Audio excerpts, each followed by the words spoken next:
सौरभ, अरे यामध्ये माझी काय चूक आहे? जे काही झालं आहे त्याला परिस्थिती कारणीभूत आहे. पण तू तर मलाच दोषी ठरवत आहेस. थोडं तरी मला समजून घे ना. प्रेम केलं रे मी तुझ्यावर आणि त्या प्रेमाची शिक्षा तू मला अशी देत आहेस? तू आपल्या प्रेमाचा असा अपमान करू नकोस. मी तुझ्याशिवाय जगू शकत नाही. असं पल्लवी सौरभला जीव तोडून सांगत होती. सोबतच या दोघांनी एकत्र राहण्यासाठी पुन्हा पुन्हा त्याच्याकडे विनंती करत होती. सौरभच्या वागण्याने ती खूप दुखावली गेली होती. मनामध्ये दुःख तर खूप होतं. ती खूप रडत सौरभला समजावत होती. पण ती कितीही रडली तरी सौरभला तिची अजिबात दया मात्र येत नव्हती. किती विश्वासाने, प्रेमाने मी तुझ्यासोबत लग्न करून आले होते. पण तू तर माझ्यावर आरोप करून मलाच लांब करत आहेस. तू माझ्याबरोबर असं कसं वागू शकतोस? असं पल्लवी सौरभला खूप काही बोलत होती. त्याची समजूत काढत होती. पण सौरभ मात्र दुर्लक्ष करत होता. तिच्या कोणत्याच बोलण्याचा परिणाम त्याच्यावर होत नव्हता. सौरभ व पल्लवी दोघेही मुंबईमध्ये एकाच कंपनीमध्ये जॉब करत होते. कामामुळे दोघांची ओळख झाली आणि त्यानंतर दोघे चांगले मित्र बनले व हळूहळू सौरभला पल्लवी आवडू लागली आणि पल्लवीला सुद्धा सौरभ आवडत होता. 2-3 वर्ष दोघे एकत्र असल्यामुळे एकमेकांना चांगले ओळखत होते. सौरभने पल्लवीला त्यांच्या घरची परिस्थिती सांगितलेली होती. सौरभच्या घरची परिस्थिती बेताचीच होती. सौरभला अजून एक बहीण होती. तिचं लग्न झालं होतं आणि सौरभचे वडील आजारी असल्याने ते काहीही काम करत नव्हते. सौरभची आई एके ठिकाणी कामाला जात होती. त्यातून थोडेफार पैसे मिळत होते. त्या पैशांवर त्यांचं कसंबसं घर चालत होतं. पण वडिलांच्या दवाखान्यासाठी लागणारा सर्व खर्च सौरभ देत होता. सौरभच्या वडिलांना हृदयविकाराचा झटका येऊन गेला होता. ते खूप अशक्त होते. त्यामुळे ते नोकरीसुद्धा करत नव्हते. सौरभचं वय 35 वर्ष झालं तरीही त्याच्या घरचे त्याला मुलगी बघत नव्हते. कारण घरची परिस्थिती बेताची होती आणि आई एकटी करणार तरी काय? राहायला चांगलं घर नव्हतं की आर्थिकदृष्ट्या सक्षम ते नव्हते आणि लग्न करून आलेली मुलगी आजारी, वडिलांना सांभाळणारही नाही.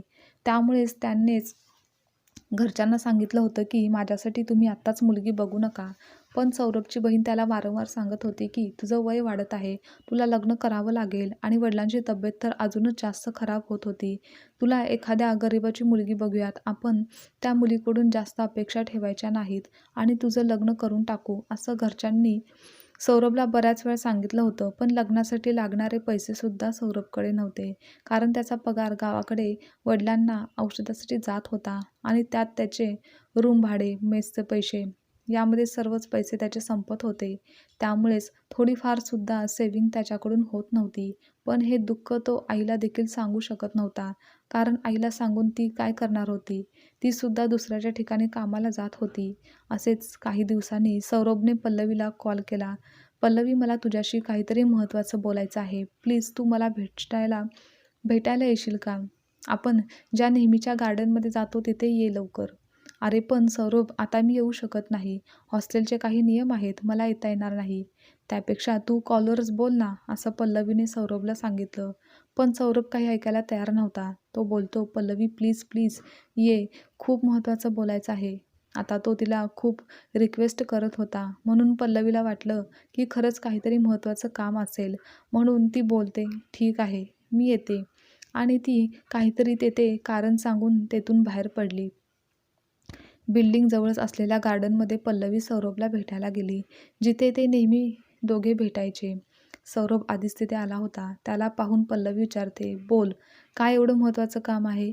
मग सौरभने वेळ न घालवता विचारलं. कसं बोलावं आणि ती काय बोलेल म्हणून तो थोडा वेळ विचार करत होता आणि पल्लवीला त्यानंतर बोलतो, तू काही रागावू नकोस. फक्त तू स्पष्ट मला सांग की. अरे पण काय ते तरी सांग, पल्लवी त्याला हसत हसत बोलते. तू मला खूप जास्त आवडायला लागली आहेस आणि मला तुझ्यासोबत लग्न करायचं आहे. असा आता सौरभ बोलून मोकळा झाला होता. तेव्हा पल्लवीसुद्धा खुश होऊन कोणताही खोल विचार न करता बोलते की मी सुद्धा तुझ्यासोबत लग्न करायला तयार आहे. पण सौरभच्या घरची एवढी बिकट परिस्थिती पल्लवीला माहीत असतानासुद्धा तिने त्याला लग्नासाठी होकार दिलेला होता. पल्लवीने लग्नाला होकार दिल्यावर सौरभचा आनंद गगनात मावत नव्हता. कारण अशा गरीब परिस्थितीमध्ये दुसरी त्याला मुलगी भेटणार नव्हती. त्याचं लग्न होणं शक्यच नव्हतं. पण पल्लवीला पुढे काय होईल याची थोडीसुद्धा कल्पना नव्हती. त्यामध्ये पल्लवीच्याच एका बहिणीने मागच्या वर्षी लव्ह मॅरेज केलं होतं आणि ते त्यांच्या घरातल्यांनी अजून देखील मान्य केलेलं नव्हतं. आणि आता जर तिने सौरभबद्दल घरी सांगितलं तर घरातले त्यांच्या लग्नाला परवानगी देणार नव्हते. त्यामुळे तिने सौरभबद्दल काहीच घरी सांगितलं नाही. त्यानंतर काही दिवसांनी सौरभ आणि पल्लवीने कोर्ट मॅरेज करण्याचा निर्णय घेतला. दोघांनी कोर्टात लग्न केलं. पल्लवीने लग्नाबद्दल घरी काहीही देखील सांगितलं नाही, पण सौरभने त्याच्या घरी लग्न केल्याचे सांगितलं होते. हे ऐकून सौरभच्या घरचे खुश होते, कारण घरच्या अशा परिस्थितीमध्ये त्याला मुलगी मिळणं कठीण होतं. त्यानंतर सौरभने मुंबईमध्येच एक रूम बघितली आणि तेथेच ते आता दोघे राहू लागले आणि 7-8 महिने त्या दोघांचा सुखाचा, प्रेमाचा संसार चालू होता. दोघेही जॉब करत होते. दोघे एकमेकांना समजून खूप छान मजेत आनंदात राहत होते. पण सौरभच्या वडिलांच्या आजारपणामुळे त्याला सारखं गावाकडे जावं लागत असे आणि कंपनीमध्ये सारख्या सुट्ट्या घेतल्यामुळे मॅनेजर त्याच्यावर खूप रागावत होता. एके दिवशी अचानक सौरभच्या आईने कॉल केला. "वडिलांची तब्येत जास्त बिघडलेली आहे. तू सुट्टी काढून ये. आपण त्यांना हॉस्पिटलमध्ये ॲडमिट करूयात." मग तो लगेचच त्यांच्या सरांना भेटायला गेला आणि त्याने सुट्टी मागितली. पण मॅनेजर सर तर आधीच त्याच्यावर खूप रागावलेले होते. ते चिडचिड करत होते, कारण त्याच्या खूप सुट्ट्या झाल्या होत्या. पण आता त्याला सुट्टी घेणं गरजेचंच होतं. मग त्याने सुट्टी घेतली आणि तो एकटा गावाकडे गेला. वडिलांना हॉस्पिटलमध्ये ॲडमिट केलं आणि 1-2 आठवड्यानंतर तो पुन्हा मुंबईला आला. तिकडे आल्याबरोबर पल्लवीने त्याला सांगितलं की जॉबवरून काढून टाकल्याची बातमी सांगितली. दोघेही एकाच कंपनीत होते. त्यामुळे सरांनी पल्लवीला सांगितलं होतं की सौरभ आता कंपनीमध्ये नाही आला तरी चालेल. हे ऐकून सौरभच्या पायाखालची जमीनच सरकली. तेव्हा ती त्याला धीर देत होती. "तू जास्त टेन्शन घेऊ नकोस. तुला दुसरीकडे जॉब नक्की मिळेल आणि माझा जॉब आहे. त्यावर आपलं घर व्यवस्थित चालू आहे." पण त्याला त्याच्या वडिलांची काळजी होती. त्यांचा हॉस्पिटलचा खर्च कसा करायचा याचं टेन्शन त्याला होतं. त्यामुळेच त्यानंतर तो दिवस-रात्र तोच विचार करत होता की पुढे सर्व कसं काय होणार आहे. पल्लवी मात्र कंपनीमध्ये गेली की तो दिवसभर घरी बसून जास्त बोर व्हायचा आणि जॉब गेल्यामुळे त्याला खूप टेन्शन देखील आलेलं होतं. विचारांचं चक्र काही संपत नव्हतं. त्यामुळेच सौरभचा स्वभाव आता हळूहळू रागीट, चिडचिडा होऊ लागला होता. त्याने 1-2 मित्रांकडे मदत मागितली, पण कोणीही त्याला मदत करण्यास तयार नव्हतं. तो दुसरीकडे जॉब शोधत होता, पण लगेच जॉब मिळणं देखील शक्य नव्हतं. तो बरेच दिवस रिकामाच बसून होता आणि पैशासाठी तो चुकीच्या मार्गावर गेला. जुगार खेळू लागला. काही मित्रांच्या नादाला लागून तो दारू प्यायला लागला. व्यसनाच्या आहारी जाऊ लागला. पल्लवी घर खर्च तिच्या पगारावर चालवत होती आणि राहिलेले थोडेफार पैसे ती सौरभच्या वडिलांच्या दवाखान्यासाठी सुद्धा देत होती.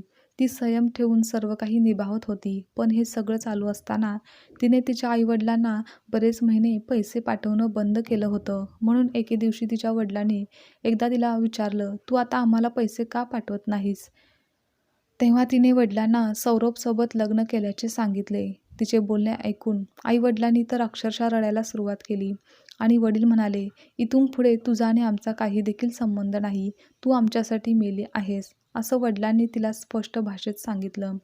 पण त्या क्षणी अजूनही पल्लवीचा सौरभवर खूप विश्वास होता. त्यामुळे तिच्या वडिलांच्या बोलण्याचा काहीच फरक तिच्यावर पडला नाही आणि तिथून पुढे वडिलांचाही आणि आईचा देखील कधीही घरून फोन आला नाही आणि पल्लवीने सुद्धा कधीही त्यांना कॉन्टॅक्ट करण्याचा प्रयत्न केला नाही. पण हळूहळू थोड्या दिवसांनी सौरभच्या वडिलांच्या दवाखान्यासाठी खर्च खूप वाढू लागला. त्यात सौरभला अजून देखील नोकरी मिळालेली नव्हती आणि त्या टेन्शनमध्ये तो व्यसन देखील करू लागला होता. पल्लवीला शिव्या देऊन तिला नको ते शब्द बोलू लागला. तिला मारहाण करू लागला. स्वतःच्या अपयशाचा सगळा राग तो तिच्यावर काढू लागला. तिचा सतत अपमान करू लागला. त्यानंतर पुढच्या काहीच दिवसांनी सौरभच्या वडिलांचे निधन झालं आणि त्याला जबाबदारसुद्धा तो पल्लवीलाच ठरवत होता. पण तिची यात काय चूक होती? तिचं दुःख ती आता कोणाला देखील सांगू शकत नव्हती.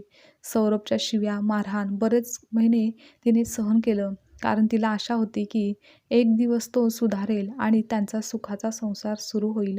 पण तो काही बदलला नाही. उलट दिवसेंदिवस त्याचं वागणं अधिकच बिघडत चाललेलं होतं आणि आता मात्र ते सर्व सहन करण्याच्या पलीकडचं झालं होतं.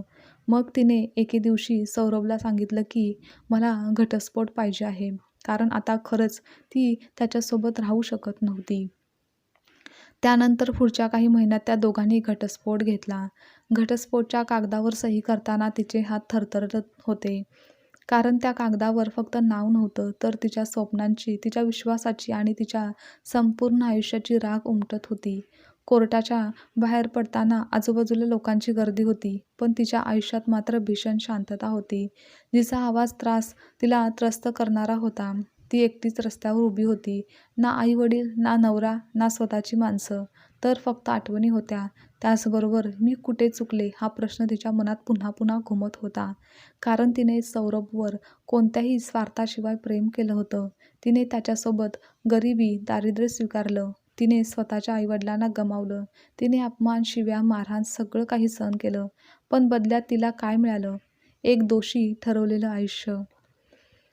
पल्लवीचं आयुष्य उद्ध्वस्त झालं. आता ती तिच्या आईवडिलांकडे सुद्धा जाऊ शकत नव्हती आणि ज्याच्यावरती तिने प्रेम केलं होतं तो नवरासुद्धा आता तिच्यासोबत नव्हता. घटस्फोटानंतर सुरुवातीचे काही दिवस तिने ऑफिसच्या कामात स्वतःला झोकून दिलं. रात्री घरी आल्यावर तिला घरातील शांतता असह्य वाटायची. त्या भिंती, तो बेड, ती खोली, सगळीकडे सौरभच्या आठवणी होत्या. एके दिवशी ऑफिसमध्ये तिच्या सिनियर मॅनेजरने तिला विचारलं, "पल्लवी, तुला नाशिकला ट्रान्सफर घ्यायची आहे का? नवीन प्रोजेक्ट आहे." तो प्रश्न ऐकून ती थांबली. नाशिक? नवं शहर, नवीन माणसं आणि सर्वात महत्त्वाचं म्हणजे भूतकाळापासून दूर लांब जाण्याची वेळ आली होती. मग तिने होकार दिला. नाशिकमध्ये आल्यावर तिचं आयुष्य हळूहळू बदलू लागलं. कामात ती अधिक लक्ष देऊ लागली. तिची मेहनत दिसू लागली. काही महिन्यातच तिला प्रमोशन मिळालं. पण आतली जखम अजूनही ताजीच होती. एक दिवस ऑफिसमधून परत येताना तिला एका एनजीओची जाहिरात दिसली. घरगुती हिंसाचारग्रस्त महिलांसाठी मदत आणि तिचे पाय तिथेच थांबले. ती आत गेली. तिथे तिने स्वतःसारख्या अनेक बायका पाहिल्या. कोणी मारहाणीने तुटलेल्या, कोणी अपमानाने गप्प झालेल्या, तर कोणी समाजाने दोषी ठरवलेल्या तिला दिसल्या आणि तिला जाणवलं या जगात ती एकटी नव्हती. मग त्या दिवसापासून पल्लवीने त्या एनजीओमध्ये स्वयंसेवक म्हणून काम सुरू केलं. स्वतःचे दुःख सांगताना तिला रडू आलं, पण दुसऱ्यांच्या वेदना ऐकताना तिला बळ मिळत होतं. एका रात्री तिला आईचा चेहरा आठवला. वडिलांचे शब्द, "तू आमच्यासाठी मेलीस," हे अजूनही मनात टोचत होते. खूप दिवसांनी तिने आईला फोन लावला, पण फोन उचलला गेला नाही. तिच्या डोळ्यातून अश्रू उघळले, पण तिने फोन ठेवला नाही. तिने दुसऱ्यांदा कॉल केला. यावेळी आईचा कापणारा आवाज आला, "आई, मी पल्लवी." त्या क्षणी समोरून फक्त रडण्याचा आवाज आला. त्या दिवशी आई-वडील तिच्याकडे आले नाहीत, पण नात्याची दारं पुन्हा हलकीशी उघडी गेली होती. नाशिकमध्ये आलेला प्रत्येक दिवस तिच्यासाठी नवीन होता, पण सोपा नव्हता. सकाळी ऑफिस, संध्याकाळी एनजीओ आणि रात्री घरी खोलीत एकटेपणा. पण त्या खोलीत कोणी आता शिव्या देत नव्हतं, कोणी हात उगारत नव्हतं. पण तरीही शांतता तिला बोचत होती, कारण आता कोणालाही दोष देता येत नव्हतं. दुःख तिचंच होतं आणि त्याला सामोरं जाणंही तिलाच होतं. एके दिवशी एनजीओमध्ये एक तरुण मुलगी आली. तिचे डोळे सुजलेले, ओठ थरथरणारे होते. ती म्हणाली, "ताई, तो मला मारतो, पण मी त्याच्याशिवाय राहू शकत नाही." ते शब्द ऐकून पल्लवीच्या अंगावर शहारे आले, कारण हे वाक्य तिने स्वतःसाठी किती वेळा तरी म्हटलं होतं. तेव्हा ती शांतपणे त्या मुलीच्या हातावर हात ठेवून म्हणाली, की "मी सुद्धा असंच समजायचे, पण बघ, मी अजूनही जिवंत आहे." तो क्षण पल्लवीसाठी महत्त्वाचा होता. कारण पहिल्यांदा तिने तिच्या जखमेला अर्थ मिळवताना पाहिलेलं होतं. एका संध्याकाळी ऑफिसमधून परतताना तिचा फोन वाजला. तो अनोळखी नंबर होता. "हॅलो पल्लवी, मी सौरभ बोलत आहे." हे ऐकून क्षणभर तिचं हृदय थांबलं. आवाज मात्र ओळखीचा होता, पण त्यात अहंकार नव्हता, तर थकवा होता. हरवलेलं होतं. "मला तुझ्याशी बोलायचं आहे. प्लीज पल्लवी." काही क्षण ती गप्प राहिली. तिच्या मनात आठवणींचा पूर आला. शिव्या, मारहाण, अपमान. मग तिने सरळ त्याला विचारलं, "का? माझं आयुष्य पूर्णपणे कोलमडलेलं आहे. दारू सुटत नाहीये, नोकरी नाही आणि मला आता कळतंय की मी सगळं चुकीचं केलं आहे. माझं आयुष्य उद्ध्वस्त झालं आहे." त्यावर ती फक्त म्हणाली, "सौरभ, हे तुला कळायला उशीर झाला आहे आणि काही गोष्टींना उशिरा माफ करता येत नाही." फोन ठेवताना तिच्या हाताला थरथर नव्हती, फक्त एक जडपण आणि ठाम शांती होती. त्यानंतर काही महिन्यांनी आईची तब्येत बिघडल्याची बातमी आली. पल्लवीने वेळ न घालवता गावाकडे जायचं ठरवलं. दारात उभी राहिल्यावर वडील काही क्षण तिच्याकडे पाहतच राहिले. हा तोच अभिमानी चेहरा, पण आता थकलेला होता. आई मात्र पुढे आली आणि हळूच म्हणाली, "खूप त्रास झाला ना गं पोरी. तो प्रश्न ऐकून पल्लवी ढसाढसा रडली. त्या रात्री कोणीच कोणाला दोष दिला नाही. जर तू आमचं ऐकलं असतंस तर असं देखील म्हटलं नाही. फक्त आईने तिचे डोकं मांडीवर ठेवलं आणि वडील खिडकीजवळ उभे राहून शांतपणे डोळे पुसत राहिले. नातं पूर्ण जुळलं नव्हतं, पण तुटलेलं देखील राहिलेलं नव्हतं. काही दिवस पल्लवी आपल्या आई-वडिलांकडे राहिली.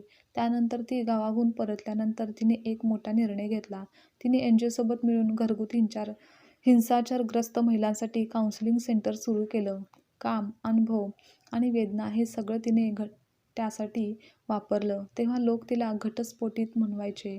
पण आता त्या शब्दात तिला कमीपणा वाटत नव्हता. कारण तिला माहीत होतं की ती तुटलेली नाही, तर ती वाचलेली आहे. काउन्सिलिंग सेंटर सुरू होऊन 6-7 महिने झाले होते. तिचं नाव आता लोकांच्या तोंडी येऊ लागलं होतं. ती ऐकून घेते, ती समजून घेते, कारण ती स्वतः त्या आगीतून बाहेर आली आहे. एके दिवशी दुपारी ऑफिसमध्ये असताना तिच्या एन-जी-ओच्या सहकाऱ्याचा फोन आला. "पल्लवी, सौरभ हॉस्पिटलमध्ये आहे." हे ऐकताच तिच्या हातातून पेन खाली पडला.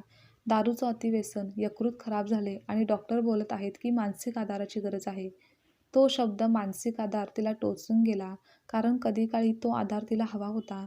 ती खुर्चीत बसून राहिली तेव्हा मन म्हणत होतं की तू जाऊ नकोस, आणि आठवणी ओरडत होत्या की तू गेलीस तर पुन्हा अडकशील. पण अंतःकरणात एक वेगळीच भावना होती, ती म्हणजे दया, माणुसकी.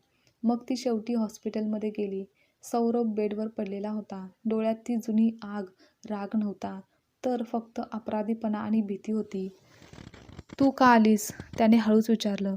ती आता शांतपणे म्हणाली, "मी तुझ्यासाठी नाही आली आहे, तर मी माझ्यासाठी आली आहे." सौरभच्या डोळ्यात पाणी आलं. "मी तुला गमावलं, माझ्या अपयशाचं ओझं तुझ्यावर टाकलं." तेव्हा ती त्याला थांबवते. "सौरभ, तू चुकलास हे मी मान्य करते, पण आता मला तुझ्या पश्चातापात जगायचं नाही." तो क्षण निर्णायक होता आणि पुढच्या काही वेळात ती निघून गेली. तिने मागे वळून देखील पाहिलं नाही.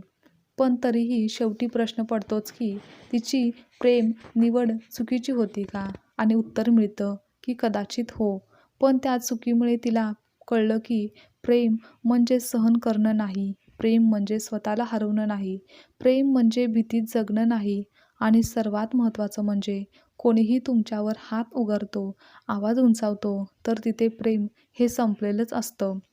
आज पल्लवी एकटी आहे, पण ती कमकुवत नाही. ती आता कोणाची पत्नी नाही, पण स्वतः आहे. प्रेम करणं चूक नव्हतं. गरीब परिस्थिती स्वीकारणं चूक नव्हतं. नवऱ्यासोबत उभं राहणं चूक नव्हतं. पण तिची ही चूक होती की स्वतःपेक्षा कोणाला तरी मोठं मानण्यात, अपमान सहन करणं म्हणजे प्रेम असं समजण्यात, आणि स्वतःचं अस्तित्व विसरण्यात चूक तिच्याकडून झाली होती.